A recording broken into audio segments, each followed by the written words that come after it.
de uma série de ocorrências incríveis e todos nós podemos influenciá-la. Do nascimento de um império de 2000 anos ao fim de uma civilização florescente, do gênio criativo de um punhado de homens a uma revolução global, das mais sinistras visões totalitárias às guerras mais aterradoras, da resistência heroica de todo um povo à vontade inquebrantável de uma minoria, a mais pequena das nossas decisões influencia o futuro da humanidade. Conhecer o passado é antecipar o futuro. Alexandria de Itália, capital do Reino Universal, ano 650. Todas as províncias enviaram uma delegação à Cidade Imortal. Não perderiam isto por nada deste mundo. A cerimónia de abertura dos 325º Jogos Olímpicos. Outrora inimigos, todos os povos do reino vivem agora num mundo unido em paz, que fala uma só língua, o greco-persa. Alexandre o Grande tornou tudo isto possível. Há 1000 anos impôs a sua visão de um mundo universal. Soberano iluminado, mudou de opiniões ao longo do seu reinado que durou 80 anos. Uma enorme estátua em sua honra paira agora no alto do Monte Palatino. Só que nada do que acabou de ser dito aconteceu. Nunca. Séculos antes, um pequeno grão de areia desencadeou uma série de acontecimentos que acabaram de repente com o sonho de Alexandre.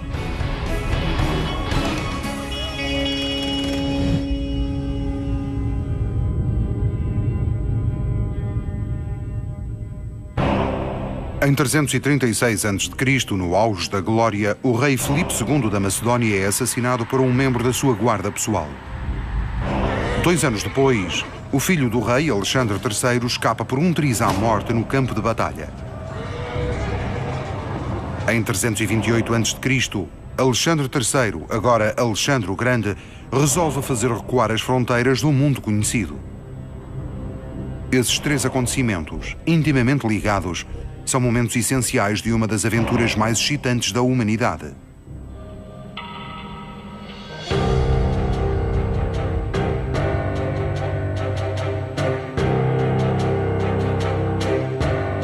Hoje existem no mundo cerca de 200 países. Metade são democracias. Neles, as pessoas nascem livres e iguais perante a lei.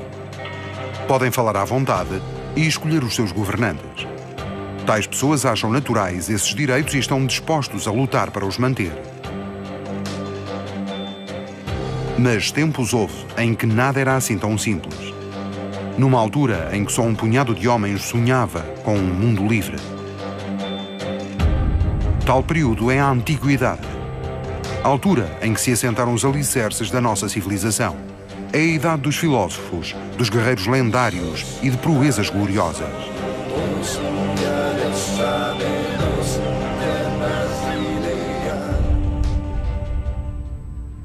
Em 350 a.C., o mundo está dominado por 2 povos que se opõem, os gregos e os persas. A Pérsia é enorme.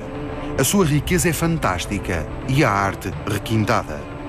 É governada por senhores regionais obedientes ao grande monarca. Domina regiões com culturas diferentes, mas tem o cuidado de respeitar costumes locais. Durante a sua administração é posta em prática uma vasta rede de comunicações e irrigação. A autoridade do grande monarca é absoluta. O bem do império está acima de tudo. A Pérsia é o rei. O mundo que os gregos acham estranho e consideram bárbaro. Na Grécia é o oposto. Cada cidade é independente. Atenas, Esparta e Tebas governam-se a si mesmas e estão constantemente em guerra entre si. Na Grécia não existe o conceito de nação. Uma pessoa é ateniense, não é grega. Cada cidade é um laboratório de ideias em que os filósofos debatem a melhor forma de governo. A Grécia é a cidade.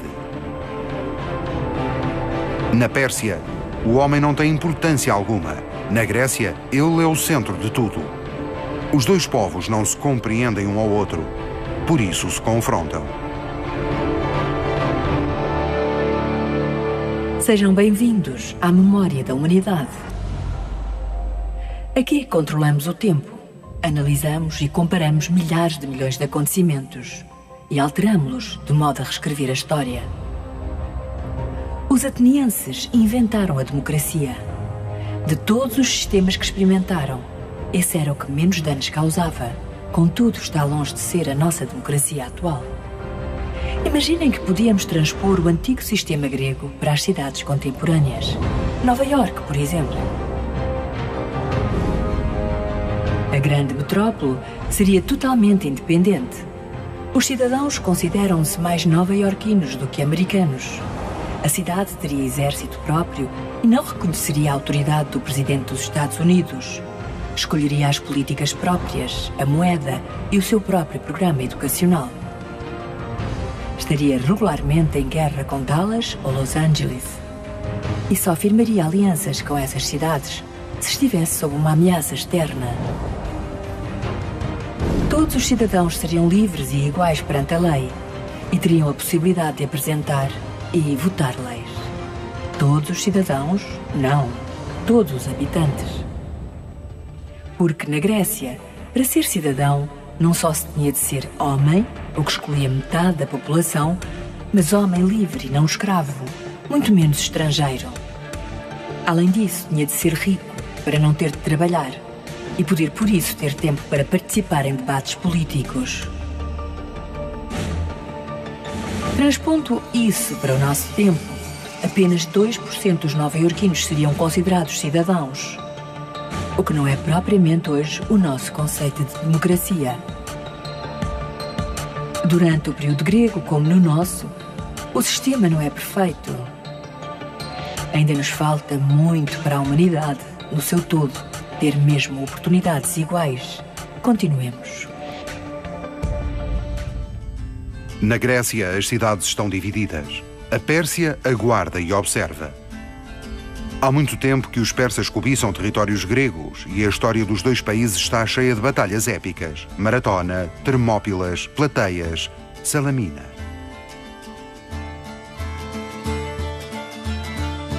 Por 2 vezes a Pérsia reúne um exército e invade a Grécia. E por 2 vezes as cidades da Grécia têm de se reunir para combater o inimigo comum.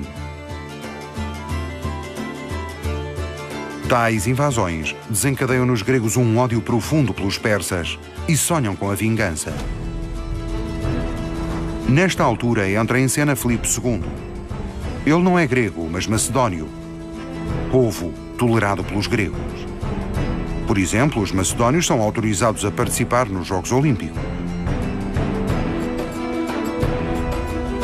Filipe tem um plano: pôr cobro às guerras entre as cidades gregas, dar à Grécia um poder central forte e depois invadir a Pérsia.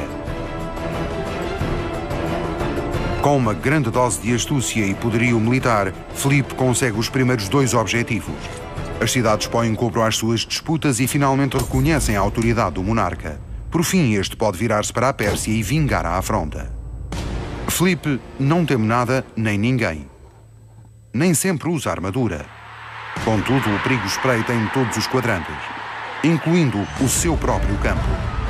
Diante dos olhos do filho, Alexandre, um membro da Guarda Real assassina Filipe II. Terá sido vingança pessoal? Uma conspiração? A verdade desvaneceu-se nos séculos. Na história da morte de Filipe, o novo rei é Alexandre III. Tem apenas 20 anos e toda a Grécia faz a mesma pergunta. Estará o jovem à altura do pai?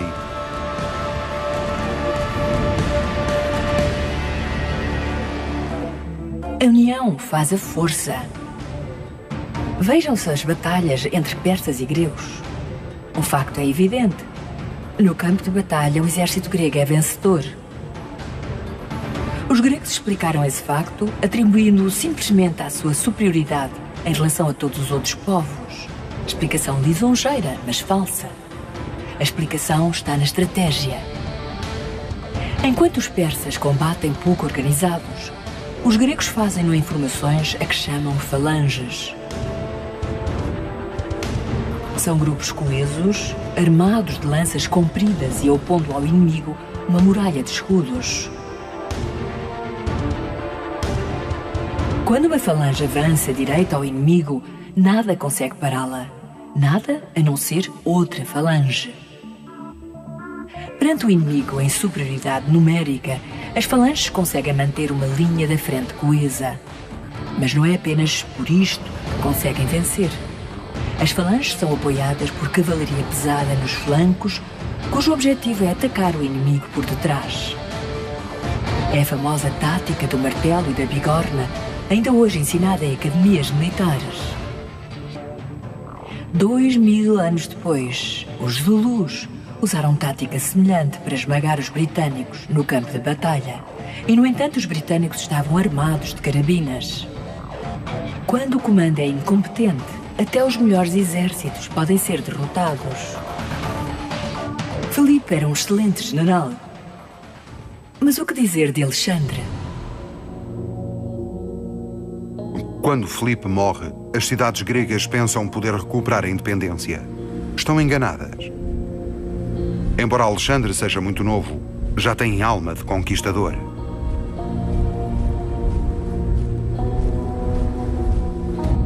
Tal como Filipe, é excelente na arte da guerra. Tal como o pai, bebe excessivamente e tem explosões de cólera. Da mãe, Olímpia do Epiro, Alexandre herdou a ambição e o espírito calculista. Sabe como e quando dedicar o tempo a pensar, sobretudo depois de, na juventude, ter tido por mestre o célebre filósofo Aristóteles. Alexandre é um guerreiro incansável, curioso acerca de tudo e, paradoxalmente, capaz de muita ternura e de muita ira. Assume o papel de monarca sem pestanejar. Quando a cidade de Tebas se revolta, Alexandre reage com autoridade. Tebas é derrotada e completamente arrasada. As outras cidades gregas entendem a mensagem. Não haverá mais revoltas. Toda a gente entra na linha. Tal como o pai sonhou antes de si, Alexandre já pode virar-se para a Pérsia. Em 334 a.C. atravessa o mar e ataca a Ásia Menor. Em maio temos o primeiro confronto com o exército persa, a Batalha do Grânico. Como sempre, Alexandre lidera os seus homens à cabeça da elite da sua cavalaria. Cercado de inimigos, ferem-no, por pouco não o matam, mas salva-o in extremis o seu leal protetor, Cleito.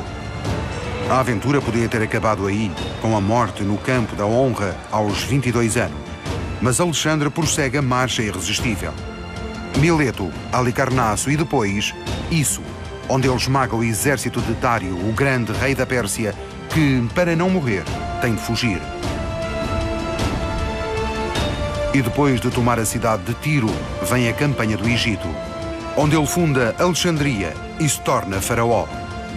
A seguir entra na Síria, atravessa o Tigre e o Eufrates. A 1 de outubro, em Gaugamela, é acossado pelo exército de Dário. Os homens de Alexandre estão em inferioridade numérica, longe de casa e enfrentam um exército enorme. Mas as falanges gregas absorvem o choque. Permitem que Alexandre e a cavalaria carreguem diretamente sobre Dário no coração do exército inimigo. Uma jogada de loucos, 1 contra 100. A carga é heroica. Alexandre quase se aproxima do rei persa. Dário abandona o campo de batalha. A Pérsia é o rei. Quando o rei foge, o exército segue-o. O desastre é total. No final de outubro, Alexandre conquista a Babilônia e depois Persépolis. Ao fugir, Dário é assassinado e o corpo é entregue ao jovem monarca. A vitória é esmagadora.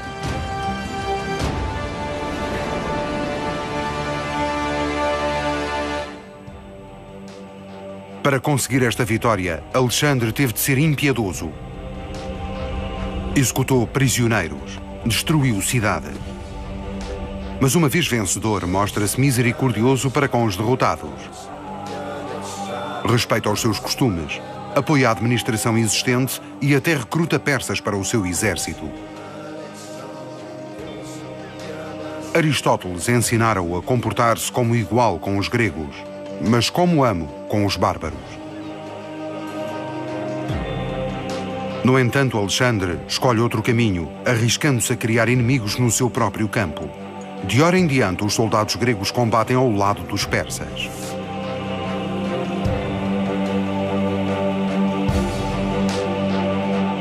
Para conquistar, só força não é suficiente.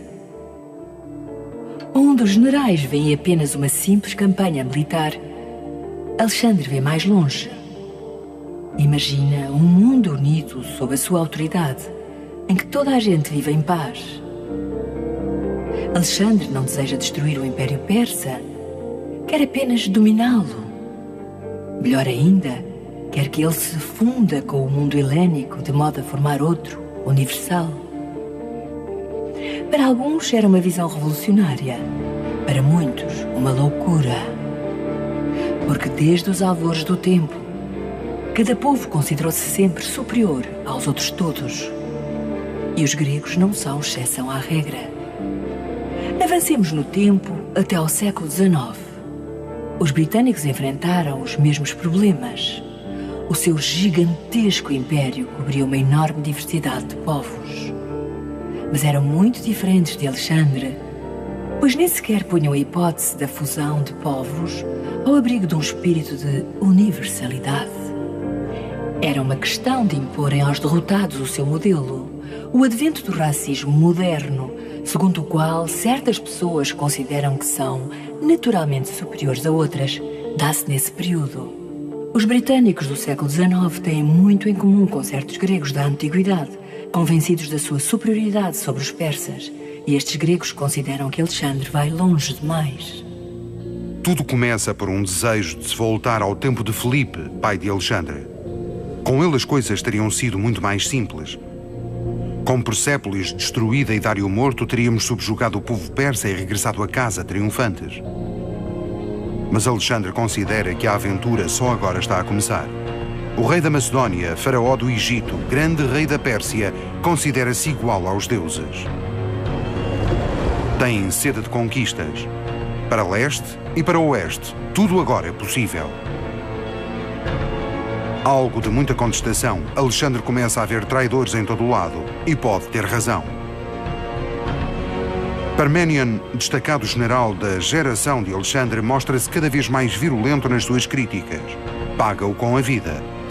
Durante um típico serão de convívio à moda da Macedónia, um homem vai longe demais. E não é um homem qualquer. É Cleito, o mais leal dos lugares-tenentes de Alexandre, o homem que lhe salvara a vida poucos anos antes. Diante de todos, Cleito evoca o período do rei Filipe. Critica a presença de bárbaros persas ao lado de gregos nobres. Chega ao ponto de insultar o rei. Os dois estão embriagados. Num acesso de cólera, Alexandre mata Cleito com as suas próprias mãos. E logo se arrepende. Fiel ao sonho do mundo universal, Alexandre casa-se com uma persa. Ordena a 10.000 soldados seus que façam o mesmo. O rei da Macedónia veste-se ao estilo asiático, recruta antigos soldados de Dário para o seu exército e até para a guarda pessoal. Os que lhe são mais próximos pedem que se fique por aqui e consolide primeiro o que conquistou. Os generais imploram-lhe que dê aos homens um descanso bem merecido. Alexandre podia regressar a casa, tranquilizar o povo e consolidar o poder. Podia assim lançar depois mais uma campanha para o Ocidente e para a Península Itálica. Contra todos os conselhos, Alexandre decide avançar ainda mais. Agora, quer conquistar a Índia. Os dados estão lançados.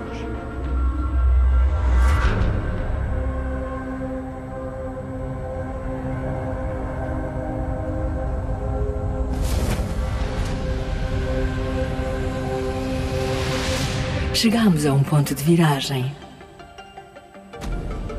E um ponto de viragem é um acontecimento essencial. Uma encruzilhada em que o mundo pode pender para um lado ou para o outro. O que teria acontecido se Alexandre tivesse decidido voltar para trás e para a Grécia? Nesta altura, dispõe de uma glória enorme, de uma monumental arca de despojos de guerra, do melhor exército do mundo e uma sede de descoberta insaciável. Não tinha de se satisfazer só com a Pérsia. De certo teria conquistado o resto do Mediterrâneo, Península Itálica, Gália, Península Ibérica, Norte da África.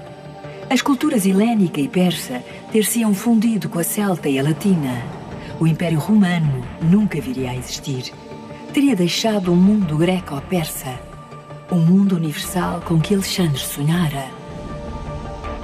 Mais perto do nosso tempo, outro homem enfrentou o mesmo tipo de escolha. Depois de pôr a Europa de joelhos, Napoleão ponderou durante muito tempo os prós e contras de invadir a Rússia à frente do seu grande exército. Escolha que acabou por determinar a queda do seu império. Voltemos a Alexandre. A Parmenion, que terá dito a Alexandre: se eu fosse Alexandre, parava aqui. O rei terá respondido: também eu, se fosse Parmenion. Entre os filósofos gregos, Kairos é a arte de fazer a escolha acertada na altura certa. Mas para o conseguir, há que distinguir entre perseverança e teimosia. Para Alexandre, a escolha acertada ao conduzir os exércitos para a Índia.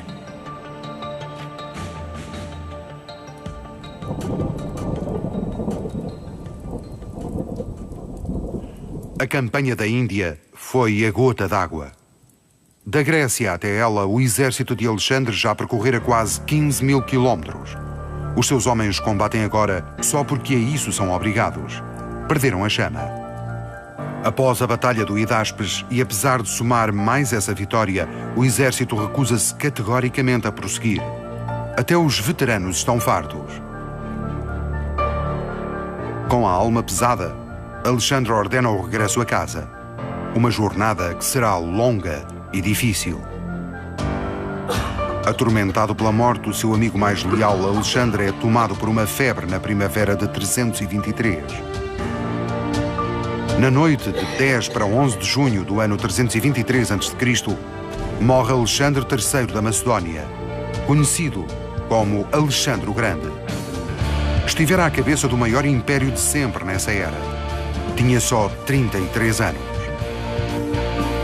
Chocados, os generais sentem-se perdidos. Alexandre tem um filho, mas demasiado novo para poder governar. Quem irá agora comandar? Quem preencherá este enorme vazio? Não tarda, tentam todos aproveitar-se da situação.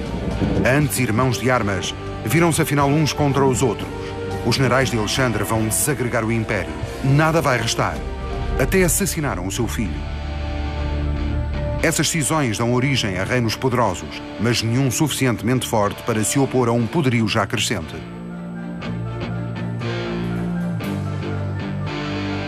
Na outra costa do Mediterrâneo, no Monte Palatino, coração da longínqua Península Itálica, uma nova cidade está destinada a um futuro grandioso.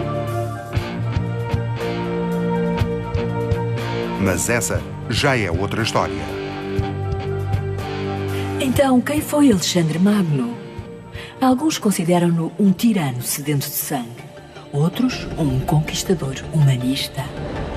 Esta página da história foi escrita há 2000 anos. Chega até nós através de testemunhos que sobreviveram. Em várias ocasiões, tais textos quase desapareceram. Alguns perderam-se para sempre. Por vezes fantasiada, outras explorada com fins propagandísticos, reescrita em muitas ocasiões, a história dos nossos antepassados foi modificada e adulterada por gerações de seres humanos. Compete ao historiador buscar a verdade. Tal como o investigador, ele terá de descobrir informação, separar o verdadeiro do falso, permanecer o mais objetivo que puder. Tarefa dificultada por a nossa história estar em perpétuo movimento. O nosso juízo dos acontecimentos muda frequentemente com as novas descobertas e, mais importante ainda, com os diferentes pontos de vista. Na Guerra da Independência da América, os britânicos consideravam traidores os colonos revoltosos, consideravam-se patriotas.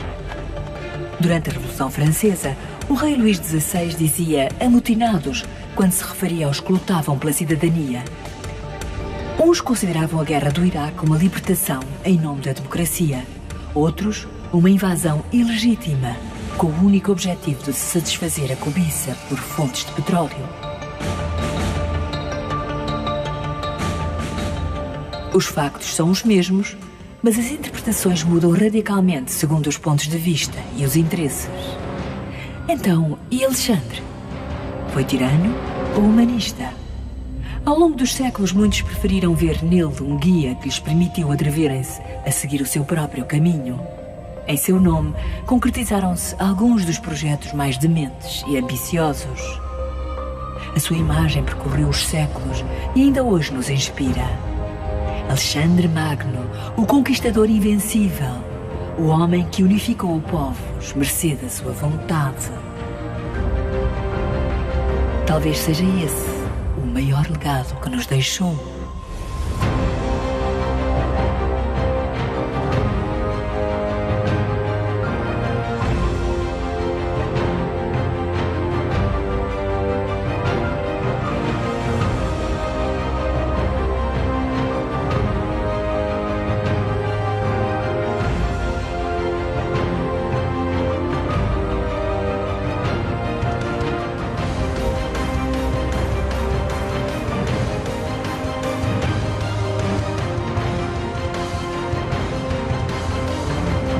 De uma série de ocorrências incríveis, e todos nós podemos influenciá-la. Do nascimento de um império de 2000 anos ao fim de uma civilização florescente, do gênio criativo de um punhado de homens a uma revolução global, das mais sinistras visões totalitárias às guerras mais aterradoras, da resistência heroica de todo um povo à vontade inquebrantável de uma minoria. A mais pequena das nossas decisões influencia o futuro da humanidade. Conhecer o passado é antecipar o futuro. Alexandria de Itália, capital do Reino Universal, ano 650. Todas as províncias enviaram uma delegação à cidade imortal. Não perderiam isto por nada deste mundo. A cerimónia de abertura dos 325º Jogos Olímpicos. Outrora inimigo, 2 anos depois, o filho do rei, Alexandre III, escapa por um triz à morte no campo de batalha. Em 328 a.C., Alexandre III, agora Alexandre o Grande, resolve fazer recuar as fronteiras do mundo conhecido. Esses 3 acontecimentos, intimamente ligados, são momentos essenciais de uma das aventuras mais excitantes da humanidade.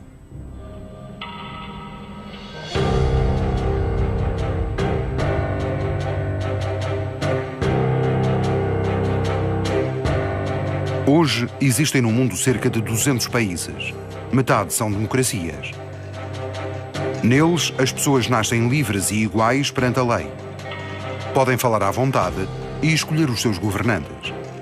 Tais pessoas acham naturais esses direitos e estão dispostos a lutar para os manter. Mas tempos houve em que nada era assim tão simples.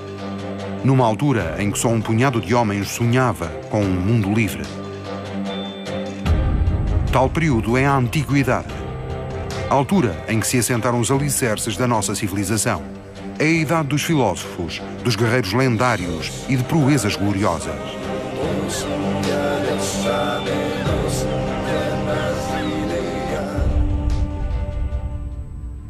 Em 350 a.C., o mundo está dominado por 2 povos que se opõem, os gregos e os persas. A Pérsia é enorme. A sua riqueza é fantástica e a arte requintada. É governada por senhores regionais obedientes ao grande monarca. Domina regiões com culturas diferentes, mas tem o cuidado de respeitar costumes locais.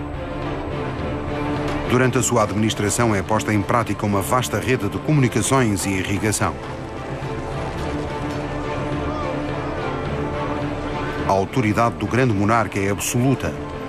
O bem do império está acima de tudo. A Pérsia é o rei.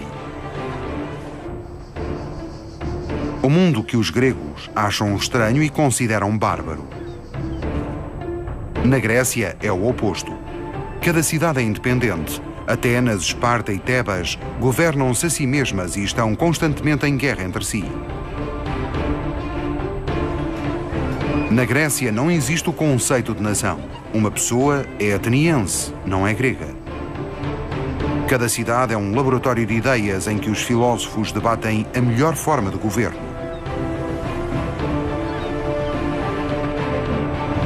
A Grécia. Todos os povos do reino vivem agora num mundo unido em paz, que fala uma só língua, o greco-persa. Alexandre o Grande tornou tudo isto possível. Há 1000 anos impôs a sua visão de um mundo universal. Soberano iluminado, mudou de opiniões ao longo do seu reinado, que durou 80 anos. Uma enorme estátua em sua honra paira agora no alto do Monte Palatino. Só que nada do que acabou de ser dito aconteceu. Nunca. Séculos antes, um pequeno grão de areia desencadeou uma série de acontecimentos que acabaram de repente com o sonho de Alexandre.